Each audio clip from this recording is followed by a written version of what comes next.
So Monday, 8 a.m. in Southeast Asia and most of Latin America. Just another Monday. Just another routine April Sunday or April Monday morning summertime.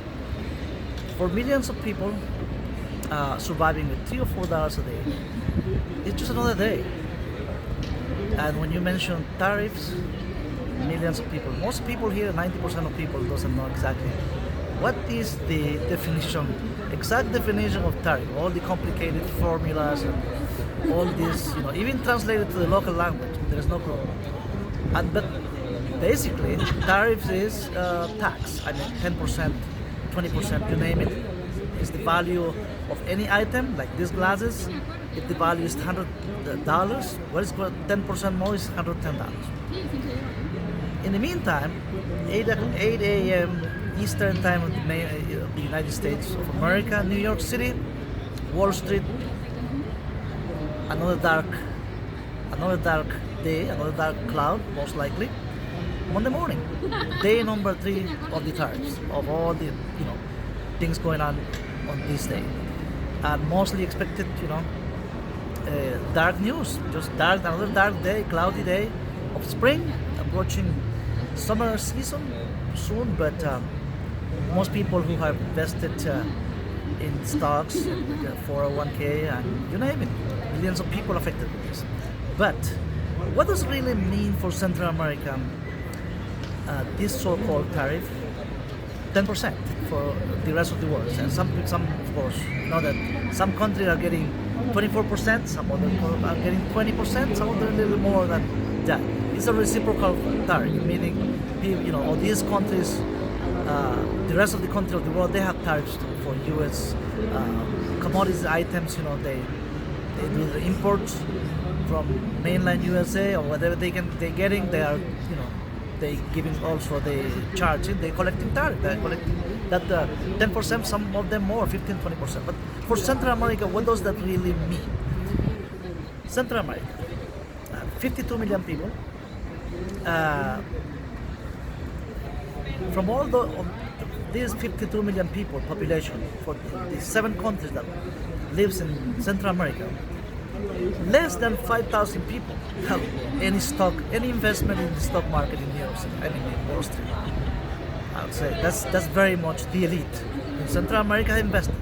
So what does it really mean for them, for these people who have invested in not even 401ks? They have invested in stock market, different Pepsi, Coke, Microsoft, technologies, and you name it, McDonald's. You name the Tesla, whatever the stock it is, and they have investment less than 5,000, which is the equivalent of 0.1%, which is almost nothing, comparing to the entire population of Central America, which is 52 million people. But what does that mean if you compare with Americans, U.S. nationals in mainland USA? 60% of American people have invested in stock market, and they're really feeling the pinch. They're feeling the pain of the whole situation going on. But people says that that it's going to be temporary. That the stock market may come back, but already like $6-7 trillion have evaporated out of just like in ashes. That's the situation. People are feeling really the pain. Now, for Central America, most people barely surviving with $3-4 a day.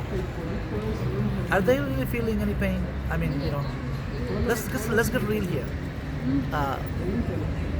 People in Central America, Asia, in Latin America as a whole. I'm going to focus on Central America. In Central America, people have been feeling pain for a long time. So, in Central America, people are used to it. It's a lifestyle to live with pain. For different reasons. I'm not going to name the reasons, but for different reasons, people live with pain. So, this tariff, 10%, back and forth. We're going to talk about little in details. What does that mean? What is the items that Central America export and what Central America buys from the U.S. from the USA.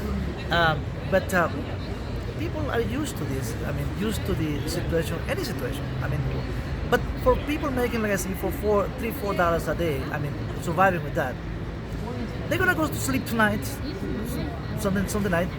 Tomorrow is just another day. There's people who has nothing to lose.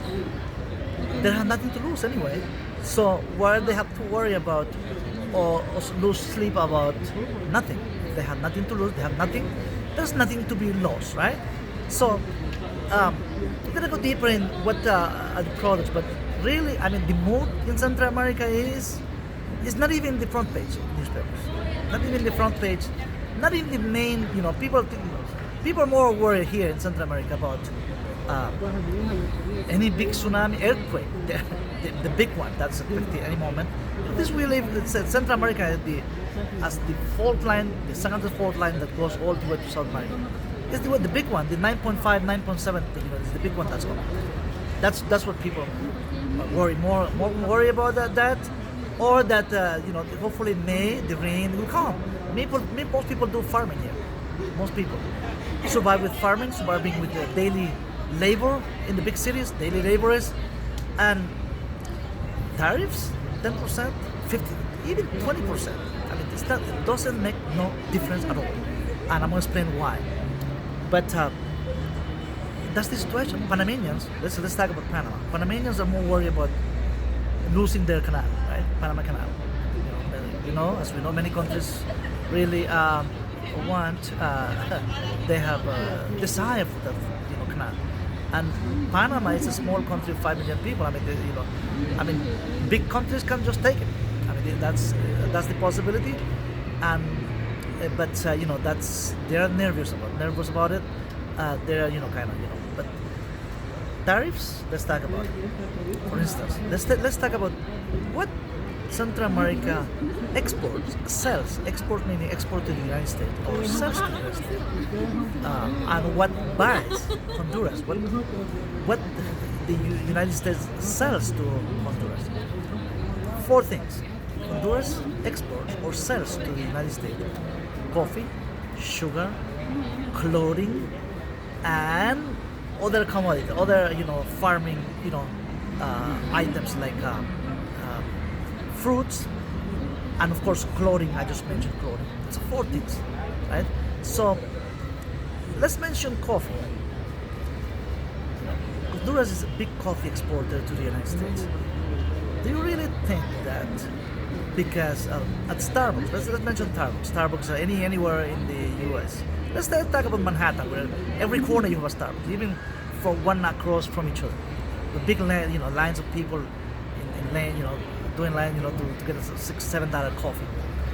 If you add 10%, which is $10, like a 10 cents a dime, dime or 10% for a $7 cup of coffee, that would be $7.70. If it's $6.60. If it's $5, $5.50. The people are gonna stop buying coffee, getting coffee, 2 or 3 coffees a day, just because there is a 10% increase in the coffee cup, the cup of coffee, at Starbucks. No way. There's no chance. There's no absolutely 0 chance that people are gonna start buying coffee. So,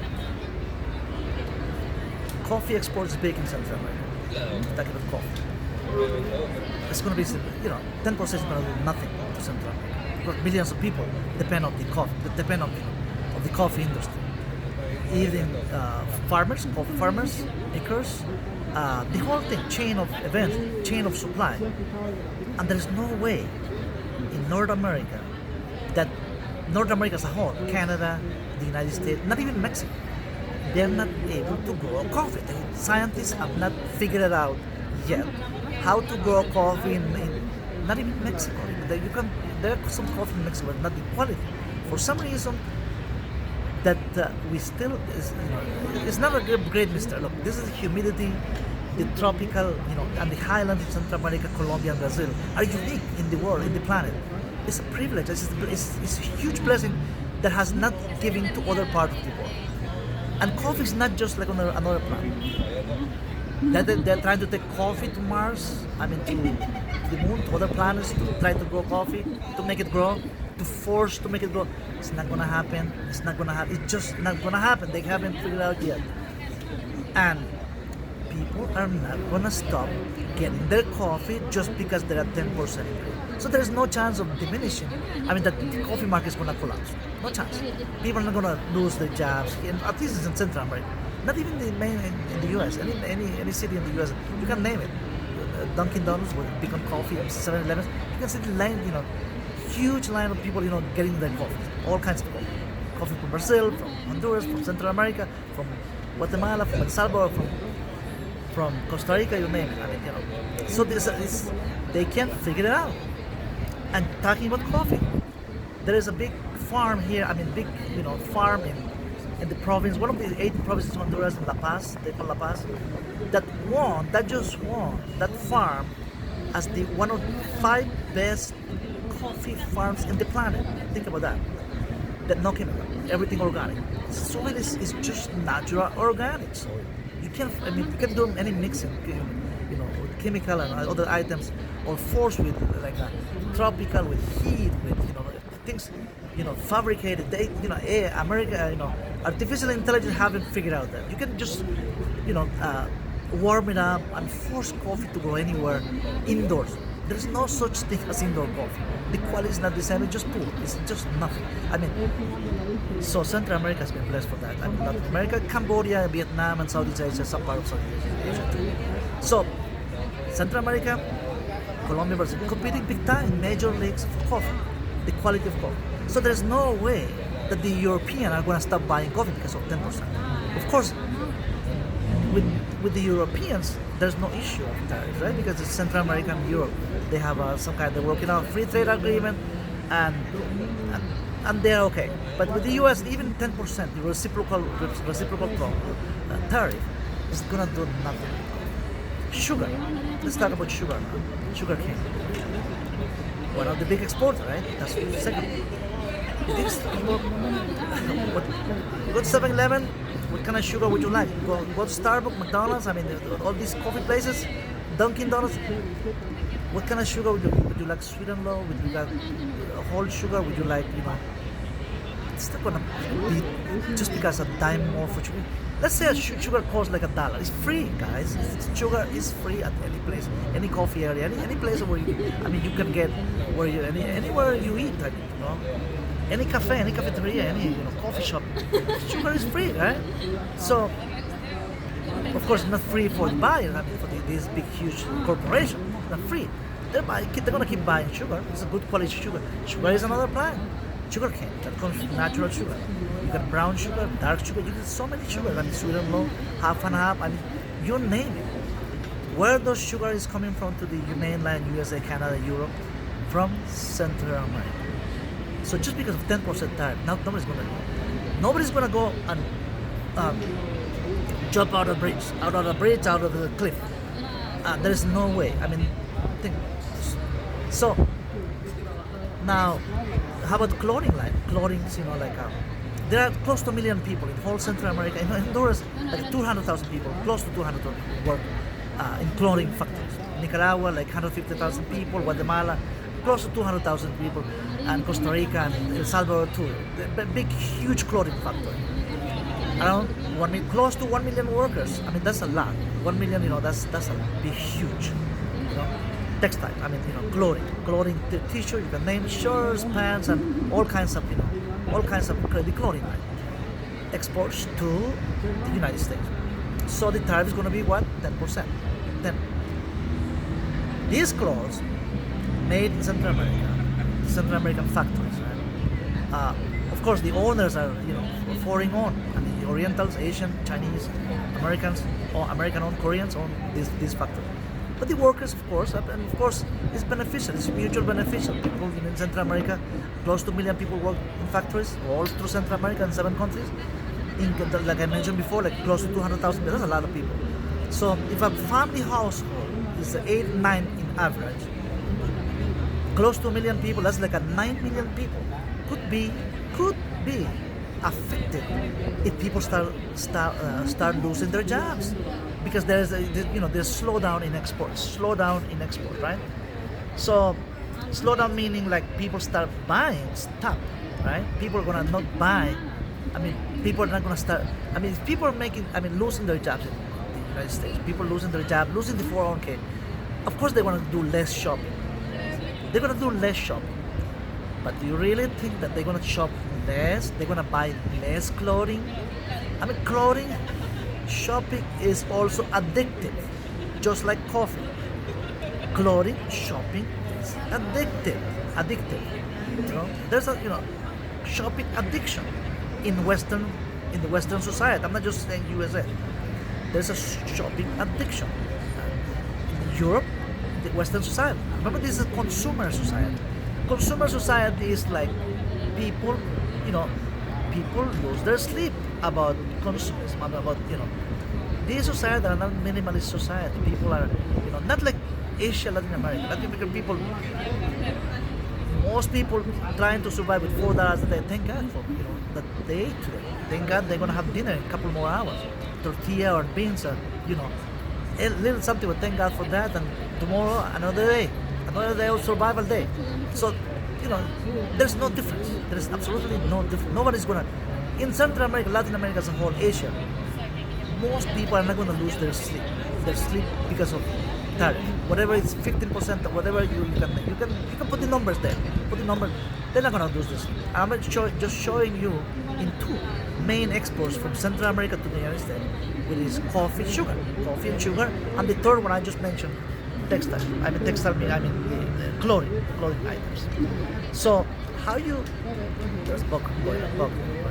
So now let's talk about one more. Tourism in Central America with beautiful beaches, resorts, and all kinds of beautiful areas that people visit. Tourism is big, it's huge, especially for Panama and Costa Rica. Costa Rica received just in 2024 close to 3.5 million people visiting as a tourist. Costa Rica is very small. If you have 3.5 million people visiting as a tourist, spending their dollars with euros, this is not just United States. I mean, American tourism is very much like 2 million people just from the US. So it's very important in the tourism industry in Costa Rica. They expect many Americans to come, but now people are canceling their vacation because they're losing their 401k, they're losing their jobs, they're losing the uncertainty. I mean, they don't know what to expect. I mean, people cancel their plans, and most advisors, most financial advisors, financial planner advice, of course, the economists on social media and mainstream media are advising people, even middle class people, not to spend too much. Try to stop and try to, plan their vacation for the future, not for the immediate future. Whatever things has changed in the last 3 days, just 3 days, right? But now they know very well. Of course, it's the weekend. Weekend is kind of quiet weekend, but the explosion is going to be tomorrow Monday. Wall Street, 8 a.m. Like I said, dark day. Most likely, we gonna be watching closely. But what about Americans coming and Europeans? I mean, other people coming to Central America as tourists. Tourism is a big. The tourism industry employs hundreds of thousands of people. And of course, it could be affected. I'm not saying it's not going to be affected. But there's a win-win situation. Let me please, don't go yet. Let me explain, what I'm saying. Stay with me to the end of the video. And I'm going to explain why tourism is so big in Central America.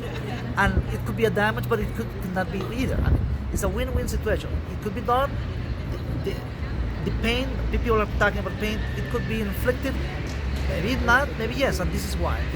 I'm gonna speculate in the positive side. The positive thing is that if people are canceling their vacation to Europe, another part of longer trips to Asia or to Europe, like I said before, or Africa, Australia, or China, for instance. Many people visit China. Many people visit Asia for tourism, and they expect to spend $8,000 on average, $8,000 to $10,000 for a family of two, maybe. If they change plans, because that's too much money in a time of in a time of crisis, because it's already a crisis, right? People, like I said, there are people, many millions of people are losing lots of money, and if they change plans for a day vacation already planned for next month, this month, April, May, but they could change those plans for Central America. Central American countries could be could be the beneficiaries. It could be positive. The whole situation for the tourism industry in Central America, and the reason is that instead of spending $8,000 to $10,000 going to Europe, all the way to Europe, which is very expensive, and Asia and other part of the world, far away, why not spend in Central America the same? Switch the vacation to even the Caribbean. Caribbean, some part of the Caribbean expensive, but it's still cheaper. Central America or some Caribbean countries, it's cheaper. The resort, it could be $3,000 or $4,000, which is less than they could end up spending. They can still take 1 week vacation. They can still take a 10-day vacation, 7 to 10-day vacation with their family, and spend half of it, which is like $3,000 to $4,000. Yes, then people are not going to go bankrupt just because they spend $4,000 for a quick vacation in Central America, and it does make sense. So all those people, millions of people canceling their vacation for Europe, they may end up coming to Central America. That's the positive part. The negative part is the dark side. It could happen that if those millions of Americans, Canadians, and others stop altogether, that they say, well, I'm not going, they're not going to travel no more to Central America. And like I say, I gave you numbers for only for Costa Rica, 3.5 million people visited Costa Rica last year, 2024, including celebrities. We're talking about Brett, the sad story of one of the Yankees, great Brett Barner, and others. This is a sad story, but the issue is that many people visit Central America and Costa Rica. Costa Rica, 3.5 million visitors. Honduras, another couple million. All together, like at least 11, 12 million people, 12 million visitors, tourists. Tourists visit Central America and leave, a good amount of money. I mean, it produces, many people work and survive with their, in the tourism. You can name it hotel, restaurants, and shopping. People go shopping too. Shopping locally here. So many people expect, that hopefully that's not going to reduce from those 12 million people that are expected to visit in 2025 Central America. If that goes to half of it, only 6 million people instead of 12 million people, that could be little pain. But like I said before, nobody's gonna jump out of the bridge just because people losing their job. People are very resilient in Latin America, Central America. People are gonna find something to do. People do, people will find something to sell on the street. Sell meaning legally meaning they sell food. They street vendors. People sell, like glasses, watches. I mean, food on the street, fruit. People every corner in Central America, every city corner almost, people are selling something, whether bread, lunch, dinner, breakfast, and sunglasses, and people legally. I'm not saying legally. This is legal item. I'm not saying other things. Legal, good stuff. Good people working every day, from sunrise to down. People, good people, hard people, and Central American hard-working people. Daily laborers, millions of them, and they will find something to do to feed their family for that day, for tomorrow, Monday, tonight, today, all week. They've been doing it for years, guys. So for millions of people, there's nothing to lose for just to get 10% back. So that's what the expectations is. And what does Central America buys from the United States? Well, tourism is one thing that comes from the United States, and if people stop coming for vacation and stop canceling their vacation, they're going to be less flight. People are, airport workers, people working for the airlines, and the whole chain of events, even cruise lines, big cruise lines that comes to the island, like the island in Honduras, for instance. They come to the Atlantic, Limon in Costa Rica, Panama, of course, and the Pacific is beautiful. The Gulf of Fonseca, the Gulf of Fonseca that has been shared from El Salvador, Honduras, Nicaragua. They have so many resorts in the Gulf of Fonseca that many cruise ships comes with thousands of people, thousands and thousands every year. So many trips, San Juan del Sur in Nicaragua, and you name it, Guanacaste, Liberia, in Costa Rica, Manuel Antonio, the beautiful national park in one of the huge provinces. Costa Rica is big in tourism, and just like Costa Rica, the rest of the countries are huge. El Salvador is huge now, with cryptocurrency situation. So that could be, and what other thing? Most of Central America live out of farming.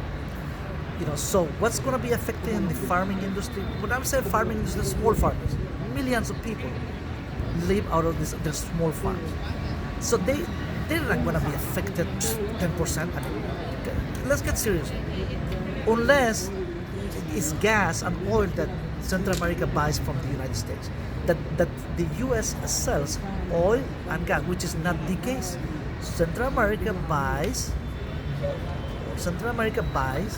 They get their gas and oil for transportation from Mexico and all the other Central American countries, big oil countries like Colombia, Venezuela, and other, Brazil, Ecuador, which is oil country. They are big oil countries, and Central America buys their oil. There is no oil industry in Central America. So for transportation, of course, you have to move transportation, to move food, to move everything like cargo.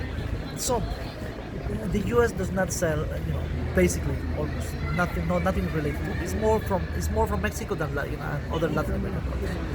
So what about farming equipment, farming industry, farming equipment? Yes, John Deere, it's big. John Deere and other big farm companies, of farm utility equipment they're big sellers. And of course, they're gonna, most likely tax another 10%. That's gonna be the tariff, which is almost like people are gonna buy, keep, perhaps a couple more, dollars that's gonna come for the price of corn locally, because people plant their own corn here. They produce, they harvest their own corn, beans, rice. There's no such thing. You look, the baleada, which is the popular breakfast, lunch, dinner in Honduras, baleada, is still gonna cost less than $1, 80 cents a dollar, which is cost today, next week, tomorrow, and 15 days from today, a month from today. Baleada, people can still eat for less than $1 breakfast, lunch, or dinner. Pupusas in El Salvador, a pupusa costs 75 cents of a dollar. With $1.50, you can eat two pupusa, big pupusa with salad and with coffee for less than $2.75. You can have huge breakfast or lunch or dinner in El Salvador. Costa Rica, rice and beans. It's a little more expensive, $2.50, very much for rice and beans, which is the national dish in Costa Rica. You can still a dime more because of the expensive equipment, farming equipment that now has increased because of the tariffs. There's not going to be not a huge difference, because people depend more in Central America out of farming, about daily labor. And farming. Farming seafood. Let's talk about seafood. Seafood, yes, it sells some seafood, but it's not huge. Central America is not a huge seller of seafood, but it does. There's it could be affected on 10%, but you go to the big, lobster, red lobster anywhere in Latin America, 10%. Nobody's going to notice that much. So that's what's going on, and Central America is bracing for. It's not a huge news in all Central America. I've been checking, the front page is all, it's not like a huge. It's not something apocalyptic. It's not going to make a big, huge difference. What's really going on with the rest of the world, and hopefully it stays that way, and hopefully this will work out okay for the rest of you, people in mainland USA. Hopefully, they still stay put and hoping for the best. So thanks for watching, and see you in the next video. If you haven't subscribed, please subscribe, and see you in the next video. Have a great day. Thanks. Bye bye.